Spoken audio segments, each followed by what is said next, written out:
Bonjour à tous, bonjour à toutes. Merci de votre fidélité. Nous nous retrouvons sur Radio Fréquence Atlantique avec ses longueurs d'onde 88.3, 93.6, 105.9. On peut suivre également l'émission sur rfaradio.fr. Elle est en direct sur Facebook et à partir de ce soir, vous la retrouverez sur YouTube. Donc, chaque fois, à partir de faits d'actualité nationale, internationale, nous essayons de faire un point de déconstruction. Aujourd'hui, nous allons vous proposer un thème central au cours duquel nous allons intégrer quelques faits d'actualité, mais qui est celui de la lutte idéologique à travers les réseaux sociaux. C'est un point absolument capital à comprendre parce qu'aujourd'hui, les réseaux sociaux ont largement pris la place qu'occupaient les médias traditionnels dans la fabrique de l'opinion, dans le conditionnement, dans la propagation de fausses informations. Et nous savons que les empires médiatiques sont l'arme principale des classes dominantes, des impérialistes, des pays occidentaux pour pouvoir dominer le monde. Alors bien sûr, il ne faut pas négliger le rôle que continuent à jouer les médias traditionnels, mais ils sont, je le dis, supplantés par l'influence des réseaux sociaux. Alors, comment cela s'explique-t-il? C'est parce que les moyens donnés par les nouvelles technologies ont été vulgarisés dans les moindres recoins.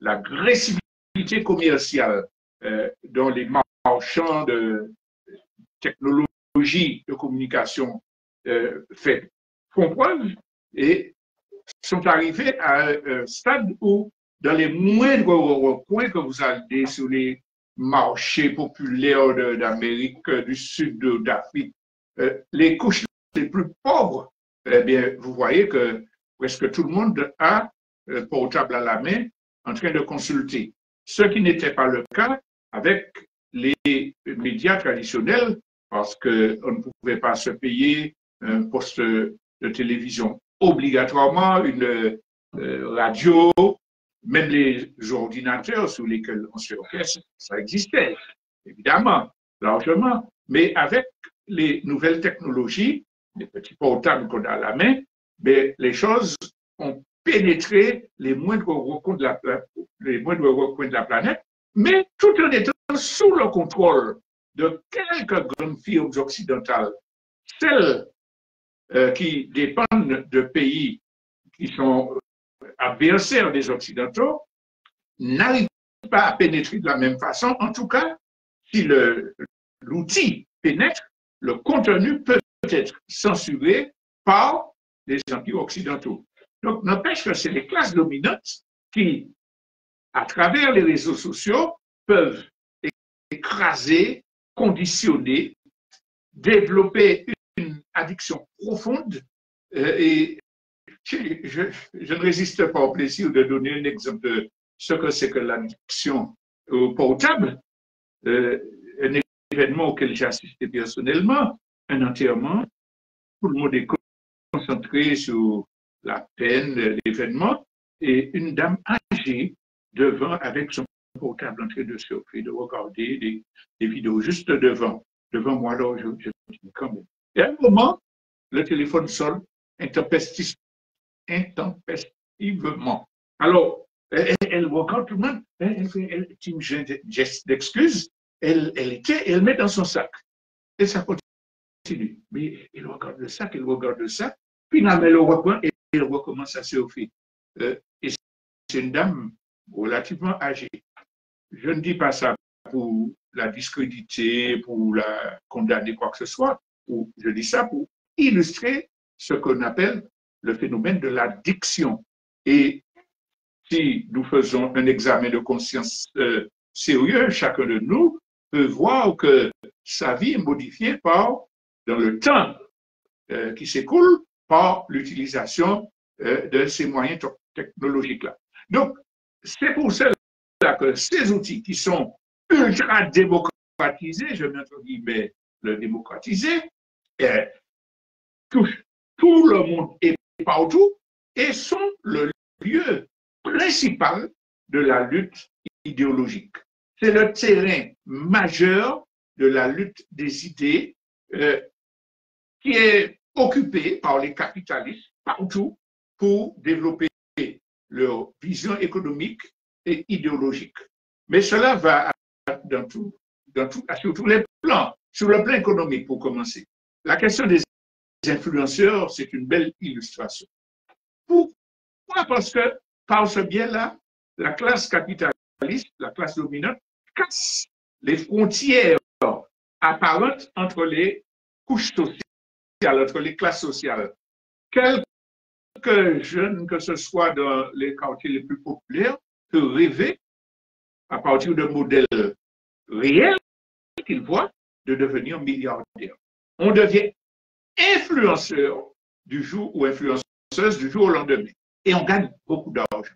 Le système économise sur la publicité traditionnelle et sélectionne quelques influenceurs dont on va booster l'audience, on va lui donner des avantages pour promotionner des produits, la publicité est faite à la base, et donc on a un tissu qui permet de pomper toutes les ressources, de conditionner les gens à un style de consommation et de pomper les ressources de tous ceux qui sont possesseurs du moindre centime.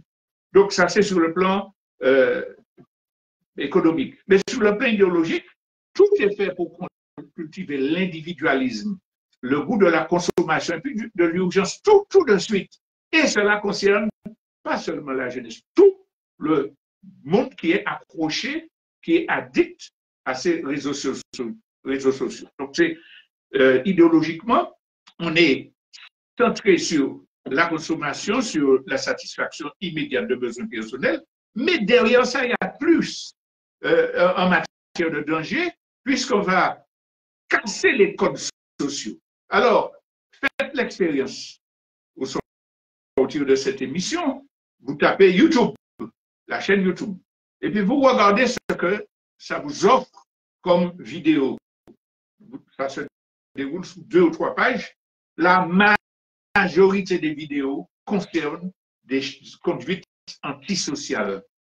Ça veut dire qu'on raconte toutes sortes d'histoires inventées, le plus souvent théâtralisées, qui mettent en cause l'adultère, la tromperie, l'inceste, les rêves de devenir riche parce qu'on est entré dans un magasin, on a subi une injustice et puis par hasard, il y avait un millionnaire quelqu'un qu'on licencie et puis qui dit, ouais, il ne savait pas que j'avais 600 millions investis dans leur société. Donc, on vit dans une bulle qui fait croire aux gens que la solution peut être le hasard dans la société actuelle, que la société actuelle permet de progresser, mais en même temps, on développe l'individualisme et on développe la cassure des règles sociales, l'harmonie familiale, l'harmonie entre collègues. Tout est détruit pour mettre la méfiance. Alors, ça, c'est l'utilisation par les classes dominantes, l'impérialisme, les capitalistes. Mais le plus grave que ce conditionnement, il y a l'installation d'une dictature totale sur l'ensemble des populations humaines. On ne s'en rend pas compte, on est addict, on consomme, etc. Mais le réseau de dictature des grandes multinationales est implacable. On vous laisse faire toutes sortes de vidéos imbéciles, aliénés, etc. Mais les militants qui essaient de faire une information sur Facebook voient leur compte bloqué. Ça veut dire que les dictateurs qui maintiennent ces moyens-là, à tout moment, à chaque seconde, bloquent tous les messages qui peuvent leur nuire. Et puis, ils bloquent les réseaux venant de pays qu'ils ne contrôlent pas. Vous savez, toutes les attaques qui sont menées contre Huawei, contre TikTok, etc., qui ne peuvent pas contrôler. Donc, il y a une dictature qui est installée et à ce propos, je veux insister à l'intention de tous les militants, de tous ceux qui veulent changer la société sur deux éléments particulièrement graves. Merci de prendre le temps de réfléchir à cette affaire. La question des visioconférences. Nous tous qui sommes dans des organisations syndicales, politiques, culturelles, alternatives, nous savons que maintenant, les réunions entre individus, l'échange de documents écrits de main à main, ça a disparu. La lecture de la presse alternative s'est démodée parce qu'on a l'outil visioconférence. Mais cet outil de visioconférence, c'est l'œil des impérialistes occidentaux sur le moindre mot qu'on prononce, sur le moindre geste qu'on fait. Alors, dans les visioconférences entre organisations de tout le monde, on donne tout son programme. L'année prochaine, on va faire ci, on va faire ça. On va faire ci, on va faire ça. Il faudrait qu'on fasse ça. L'ennemi qui a le regard en permanence sur cela, avec des techniques où les appareils repèrent les mots-clés, analysent, eh bien, l'ennemi qui a tout ça fait des contre-stratégies. Ça veut dire que tout ce qui est décidé en visioconférence entre militants alternatifs, c'est une information qu'on donne à l'ennemi pour qu'il puisse écraser cela. Et pour qu'il puisse aussi organiser la subversion. Parce que quand vous avez un débat en visioconférence, l'ennemi dit, ah, ce type-là, on pourra le manipuler parce qu'il a fait une critique. Ce type-là hésitant. Ce type-là, c'est lui qui décide. Donc, c'est lui faudra qu'on élimine. Ça veut dire que vous donnez à l'ennemi votre structure, en plus de votre programme d'action, et vous étalez les moyens qu'il pourra utiliser pour diviser. Vous avez remarqué que dans certaines visioconférences, il y a des gens qui posent des questions qui embarrassent tout le monde, parce qu'on ne peut pas contrôler qui est dans la visioconférence. Tiens, prenons un exemple concret qui concerne la Martinique. Le collectif des ouvriers agricoles empoisonnés par les pesticides fait une visioconférence entre différents amis pour réfléchir, pour discuter. Qui a averti l'association qu'on appelle plutôt victime pour que celle-ci vienne demander à participer, insulter les gens qui organisent en disant que les Martiniquais n'ont pas de compétences pour faire ça. Évidemment, elle est repoussée. Et puis on la retrouve présentée par la préfecture pour dire que c'est ces gens-là et uniquement vous êtes obligés de passer par eux pour régler les problèmes d'indemnisation. C'est l'État qui est derrière ça. Mais pourquoi ils ont fait ça? C'est parce qu'ils contrôlent les réseaux sociaux. Heureusement, le collectif fait des visioconférences, mais l'essentiel de son travail, c'est sur le terrain, main à main, parole à parole, homme à femme, etc. Donc, je détaille cet exemple-là parce qu'il est concret et qu'il concerne la lutte de notre peuple. Mais dans tout ce que nous faisons, l'État, les espions de l'État, le moindre mot qui est dit, la moindre attitude qui est développée dans une visioconférence pour savoir qui manipuler, qui attaquer, qui détruire, etc. Et puis comment faire des contre-offensives. Alors, il ne s'agit pas de dire d'abolir les visioconférences. Il s'agit de dire nous faisons des visioconférences, mais nous savons pourquoi, dans quelles limites, et ce que nous ne devons pas discuter en visioconférence. Le deuxième exemple concerne les groupes WhatsApp. Nous pouvons tous ici témoigner que tous les groupes WhatsApp qui ont été constitués en Martinique, et je suppose dans le monde, ça doit être pareil, mais tous ceux qui ont été constitués en Martinique ont eu des parcours chaotiques. Au départ, tout le monde est entre militants. On va discuter, c'est pratique. On se groupe, Et puis tout de suite après, on a des contradictions, des cancans, des divisions qui naissent. Faites l'inventaire, chers militants, militantes, du nombre de groupes WhatsApp que vous avez connus et puis qui ont fini dans des clashs et qui ont disparu. Pourquoi? Parce qu'il y a beaucoup de gens sincères dans le groupe WhatsApp. Mais que l'État infiltre des gens, ou même si l'État ne les infiltre pas, des petits bourgeois, des mauvais larrons qui ont une idéologie pourrie, s'infiltrent de leur propre initiative dans le groupe et puis font des cancans, règlent leurs problèmes de jalousie. Celui-là est responsable, il voulait être responsable, donc il faut le décacher et puis les insultes. Enfin, vous pouvez, tout comme moi, faire l'inventaire de cela. Je répète que ce n'est pas pour abolir les groupes WhatsApp, mais c'est pour dire qui est dans le groupe WhatsApp, quel règlement est imposé pour que la moindre déviation soit combattue, et puis qu'est-ce qu'il ne faut pas dire dans un groupe WhatsApp, et que ce qui reste principal, c'est les rencontres humaines, l'enquête sur le terrain.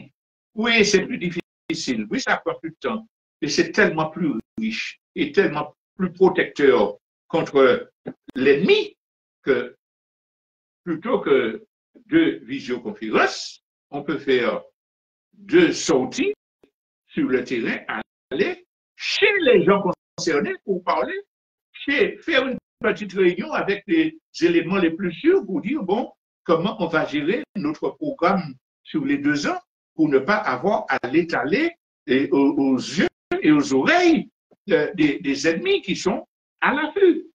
Donc, c'est un terrain de lutte majeur, il nous faut en prendre conscience. Je prends un exemple auquel j'ai pu avoir accès cette semaine. Par hasard, je tombe sur une vidéo publiée par Jessie, connu sous le nom de G, c'est ça? Jessie. Qui est Jessie?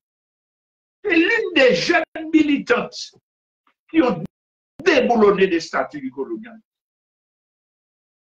Mouvement révolutionnaire qui a fait que partout dans des pays du monde, le mois suivant, des statuts ont été déboulonnés. Donc, quelqu'un qui a porté quelque chose de fort pour la lutte de notre peuple et puis qui a conscientisé les gens sur la question de l'histoire des symboles. Il y a eu des débats, le Cénacle de Fort-de-France, etc. C'est un acte révolutionnaire de la plus grande importance. Cette jeune militante fait des œuvres d'art, des objets qu'elle propose, qu'elle vend partout, et elle fait une opération au rond-point du côté la famille Ozo, qui est contrôlée par la famille Ozo. Vidéo qu'a décaché là, ah, on la rabaisse, la critique, elle va vendre dans un supermarché. Béquet. La personne qui a fait ça, elle est ignorante. Elle ne sait pas à qui appartient le groupe. Elle ne sait pas que ce n'est pas pour le clé ou quelque. Elle ne sait pas pourquoi la jeune militante va faire ça. Elle ne l'appelle pas pour lui dire, mais hey, j'ai un monde qui fait ça, mais où tu vas aller là? Non. C'est une robe de lèche. Il faut dénigrer, il faut diviser, il faut satisfaire son ego. Sur les réseaux sociaux, je décache. Qu'est-ce que moi j'ai déjà fait pour la révolution? C'est pas ce point. Il faut décacher. L'ennemi, c'est au sein du peuple que je le cherche, pas chez l'autre. Eh bien, en regardant cette vidéo-là, elle a très bien répondu. Hein, Jessie, elle a expliqué le cadre et tout ça. Je me suis rendu compte que c'est le quotidien des gens qui font des vidéos pour critiquer au sein du peuple martiniquais, ceux qui travaillent. Alors, ça peut être des gens qui sont ignorants, maladroits, sincères, mais inconséquents, mais ça peut être aussi des gens qui sont instrumentalisés, malveillants, instrumentalisés par les autorités. Je pense à, je ne cite pas de nom, je ne personnalise pas, un bonhomme qui passe son temps à salir, dénigrer tout ce qui peut être révolutionnaire. Ça peut être instrumentalisé par le colonialisme français, pourquoi pas payé par des briquets également qui reçoivent des intérêts en avant. Donc, cette affaire-là nous amène à dire que dans notre combat sur les réseaux sociaux, dans notre intervention, il ne faut jamais sous-estimer l'ennemi. Quand on a dit ça, on ne peut pas ignorer l'existence et la puissance des réseaux sociaux qui pourraient être utilisés par nous. Mais c'est comme toutes les technologies qui sont découvertes et mises en œuvre dans le monde. La fission nucléaire, je l'ai déjà dit, peut servir à la bombe atomique, à tuer des centaines de milliers de gens, mais cette science-là peut permettre de faire des radios pour détecter des cancers. Et qui décide et qui fait? Alors, si nous décidons d'utiliser les réseaux sociaux pour notre lutte révolutionnaire, ben, il y a un certain nombre de conditions à respecter. D'abord, il nous faut comprendre ce que j'ai dit tout à l'heure, que l'ennemi nous regarde à travers les réseaux sociaux. Et pour nous, il s'agit de retourner l'arme contre lui. Il y a beaucoup de gens qui savent le faire et beaucoup de choses progressent grâce à ça. La science des jeunes qui surfent, parce que, petite parenthèse, l'ennemi est dans une contradiction fondamentale. À l'heure actuelle, les nouvelles technologies qui sont utilisées par les réseaux sociaux sont celles qui rapportent le plus d'argent et qui permettent le plus de contrôler la société. Si on ne les vend pas massivement, si on ne multiplie pas les réseaux sociaux, bon, on est hors concours. Mais en le faisant, on donne la possibilité aux résistants, aux militants, aux alternatifs de parler. On ne peut pas tout contrôler. Si on bloque, comme je l'ai dit tout à l'heure, certains sites, certaines pages, on est obligé d'être restreint dans cette répression parce qu'on ne pourra pas continuer à tirer des bénéfices massifs. Alors, il s'agit pour ceux qui sont là de blinder la contre-offensive, multiplier les choses, avoir des réseaux structurés, agir à tel point que les puissants, l'empire médiatique est obligé de changer. Je vais prendre un exemple absolument significatif et qui doit nous permettre de réfléchir. Tous les empires médiatiques et leurs réseaux sociaux étaient mobilisés par la classe dominante pour soutenir les criminels israéliens. La loi s'écrase pour interdire des manifestations pro-Palestine. C'était une dictature totale. Depuis 15 jours, les gouvernements, y compris Trump, y compris Macron, les plus réactionnaires, commencent à dire Israël exagère, on va prendre des sanctions. Et c'est grâce à qui? C'est grâce aux réseaux sociaux qui ont pu être savamment et intelligemment utilisés par les mouvements populaires pour organiser des manifestations, pour faire passer des vidéos des crimes commis et qui sont censurés par l'État et ses médias, pour montrer les contradictions des gouvernements, etc. Donc, la puissance qu'a pu mettre en œuvre le mouvement populaire à travers les réseaux sociaux a contraint la communauté internationale à se démarquer un peu ces temps-ci de Netanyahou et même de Trump. Là maintenant, les gens savent que Trump n'est pas simplement un fou. Trump, c'est quelqu'un qui est missionné pour détruire le mouvement écologiste, le mouvement syndical, les mouvements populaires, les législations, les pouvoirs d'État, etc. Il a été missionné. Bon, et il a été choisi pour cette folie apparente pour que le système ne soit pas mis en cause. On dit c'est Trump. Non, c'est pas Trump. C'est le système qui a choisi au niveau international de placer des gens comme Bolsonaro, Trump, Berlusconi, enfin bref, tous ceux que vous connaissez, pour casser toutes les conquêtes humaines en matière de droit international. La présidente italienne, Trump, c'est comment dirais-je, un guignol qui a la tête d'un bois qui est tenu, d'un bateau qui est tenu par la classe dominante. Netanyahou, c'est pareil. Netanyahou, on fait semblant de le critiquer de temps en temps, mais c'est l'impérialisme occidental qui en a besoin fondamentalement pour empêcher la libération des peuples arabes, palestiniens, plus généralement. Donc, cette capacité de mettre en échec les classes dominantes, elle est bien réelle au sein des réseaux sociaux. C'est pour cela que je disais que c'est un terrain de lutte. Mais si on agit intelligemment, on peut pouvoir gagner et renverser le rapport de force. Je ne parle même pas des hackers. Les hackers, ça couvre aussi des gens mal intentionnés, des brigands, qui font que jamais les classes dominantes ne pourront sécuriser le réseau et empêcher qu'on casse et qu'on fasse l'information alternative passer. Alors les criminels ont le dark web qu'ils peuvent utiliser pour trafic de drogue, etc., etc. Mais les mouvements populaires sont aussi capables, et il y a beaucoup de jeunes qui ont une capacité extraordinaire de contourner les blocages technologiques pour faire passer le message. Et c'est ça qui doit être la mission de tous nos jeunes, de ceux qui font des vidéos.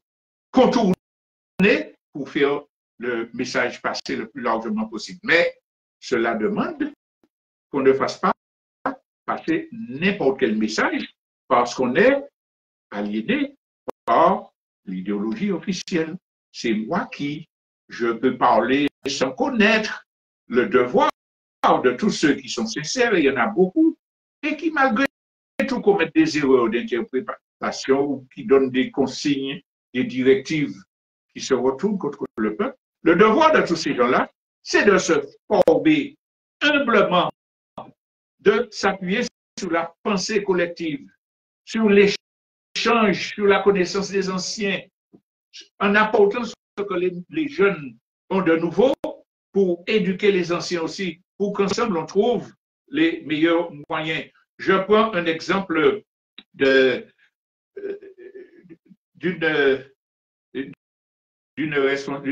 TikTokeuse, disons, pour aller vite, qui fait un travail extraordinaire de conscientisation et qui, dans une vidéo, dit « Il nous faut créer notre monnaie tout de suite ». C'est ça l'outil de la souveraineté. C'est de la bonne foi, c'est le théorique, mais il y a une méconnaissance de la question de la formation des monnaies, de la circulation monétaire. Donc, il ne faut pas dire il nous faut créer une monnaie, il faut dire il nous faut poser le problème de la monnaie, réfléchir pour voir comment contourner les blocages mis par les capitalistes. Quelle est l'expérience de l'AES en Afrique? Ils ont dit qu'ils vont faire une monnaie, mais qu'est-ce qui fait qu'ils ne l'ont pas encore fait? Qu'est-ce qui fait le blocage? Quel est le rôle de la monnaie? Humilité, volonté de comprendre, de travailler sur la pensée collective. Faire confiance aussi à l'expérience de ceux qui ont déjà lutté. J'ai déjà eu l'occasion de voir une vidéo où un jeune appelle la lutte armée. En tant que combattants qui avons pris des coups, qui avons commis des erreurs, notre devoir, c'est de lui dire, au cas aller montrer vidéo, aller en vidéo pour appeler à la lutte armée, mais au pas ouais, qu'il y a une piste, il y a une décatio, tu ne vois pas qu'on va te pister et qu'on va, à partir de maintenant, on va voir qui lit tes messages pour préparer une contre-offensive contre tous ceux qui auraient l'intention de faire la lutte armée? Ça veut dire que tu donnes la victoire à l'ennemi en lui donnant les renseignements qu'il recherche. La lutte armée, c'est une option qui ne peut être évitée parce que les criminels sont armés et qui ne laissent pas les peuples se libérer. Mais ça ne se discute pas en donnant un appel à la lutte armée par une personne qui n'est pas clandestine, qui n'est pas organisée, qui n'a pas un réseau. Donc là, il faut bien que ces remarques que nous faisons paraissent comme un échange d'expériences, un appel à la vigilance pour que chacun comprenne l'importance de l'enjeu, la perversité, la puissance de l'ennemi. Il y a des choses qu'on ne discute pas ouvertement sur les réseaux sociaux.